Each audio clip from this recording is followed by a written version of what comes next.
we're blessed with a little boy, Nolan Brock Poole. He was born November 30th, 2006. And at 2.5 years old, he was diagnosed with epilepsy. Your name brings life. It's more than the air.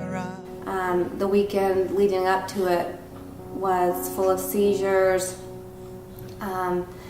face spasms. He would drop to the ground, and so of course my husband and I rushed him to the hospital. They basically came in, said, he has epilepsy, here's the medicine, here you go. And I remember looking at my husband and being like, what in the world is that? Like, I had no idea. They didn't explain it. We still battle it every day. He has seizures.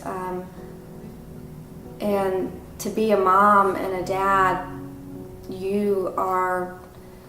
it's in you to take care and kiss the boo-boo goodbye. And when you can't do that, you feel almost like you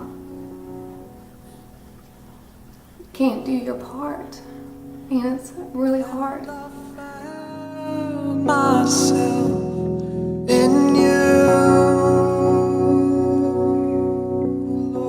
I remember after months of struggling with it, and our son is so amazing. He would have these seizures, and it wouldn't even affect him. It would affect him physically, but his spirit was untouchable, and we were the ones that would feed off of him, like, well, he's doing okay, so we need to get it together for him. And I remember laying in the bed crying and saying, okay, God, you gave us this amazing, passionate, kind-hearted little boy, and I'm lost.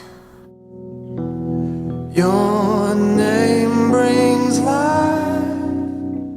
I really don't believe without Nolan and without us going through all this that we wouldn't really be where we are today. And I know that's kind of a weird way to think about it, but you can kind of get wrapped up in the world, and you rejoice when only big things happen, and you're like, yes, new job, or yes, this or that. But this has truly taught us to rejoice of just a day free of seizures, or a day of having my family all together. And it's brought our families closer. It has been such an ultimate prayer for my family to all go to church together of mine since I was young, and I remember my dad saying, I'm coming to church next Sunday, and I was like, is he really? I didn't want to get too excited, but when he showed up, my tears, and I know it seems so simple, but something like that, you start realizing it's not in your timing. It's all in God's timing.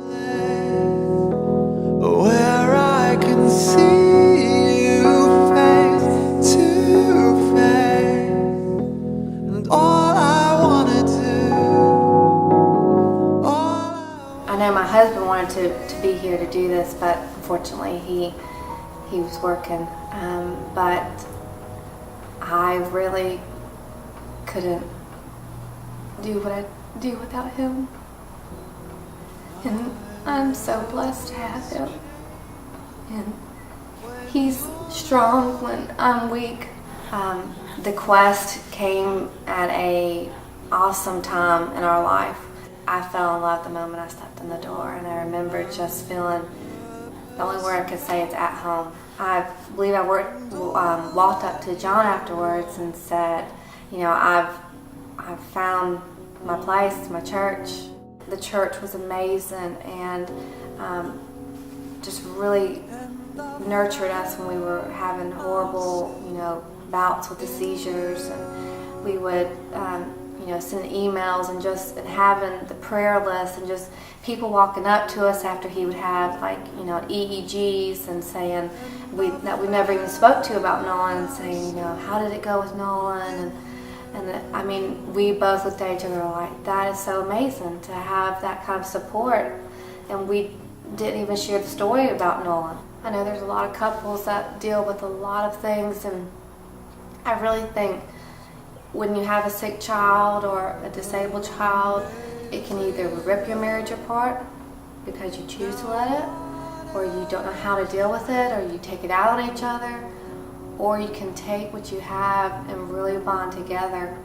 And I'm so thankful that we've been able to really grasp at those pieces and really know that life is so precious, and it's not about the stuff that you have, or it's about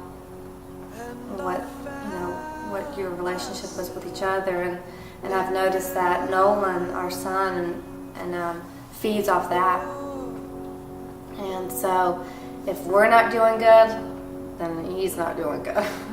But if we're loving each other and hugging, then he runs up to us and loves and hugs us too. And so I just really feel so blessed and fortunate to have him. And I found myself